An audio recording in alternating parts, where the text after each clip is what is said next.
ஈஸியாக ஒரு ஸ்வீட் செய்யணும்னு நினைக்கிற எல்லாருக்கும் வணக்கம். இன்றைக்கி வீடியோவில் ரெண்டே பொருளை வச்சு ஒரு சூப்பரான ஸ்வீட் தான் பண்ண போகிறோம். இதை வெறுமனே ஸ்வீட் லட்டுன்னு சொல்கிறத விட நம்ம உடம்புக்கு தேவையான ரொம்ப ஹெல்த்தியான லட்டுன்னு சொல்லலாம். வாரத்துக்கு ஒரு நாள் இந்த மாதிரி செஞ்சு வச்சு நினைக்கும் போதெல்லாம் ஒன்று ஒன்றா எடுத்து சாப்பிட்டோம் அப்படின்னா அவ்வளோ அருமையாக இருக்கும். கண்டிப்பாக ட்ரை பண்ணி பாருங்கள். இப்போ அதுக்கு ஒரு பெரிய மிக்ஸி ஜார் ஒன்று எடுத்துக்குவோம்.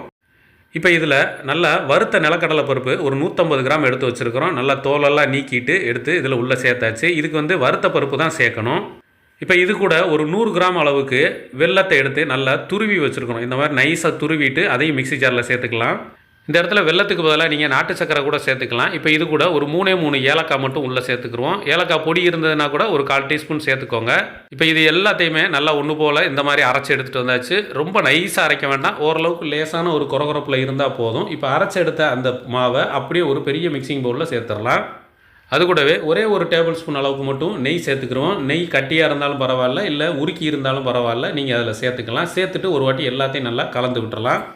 நம்ம மிக்ஸ் பண்ணும்போது இந்த மாதிரி நல்லா உதிரியாக இருக்கணும். இப்போ இந்தளவுக்கு நல்லா ஒரு வாட்டி கலந்து விட்டுட்டு இப்போ இதை உருண்டை பிடிச்சிக்கலாம். நம்ம சின்ன சின்ன குட்டி உருண்டைகளாக போட்டுக்கலாம். ரொம்ப பெரிய சைஸில் வேண்டாம். இந்த மாதிரி கொஞ்சமாக எடுத்துகிட்டு அப்படியே கையிலே உருட்டணும் அப்படின்னா நல்லா பளபளன்னு வந்துடும்.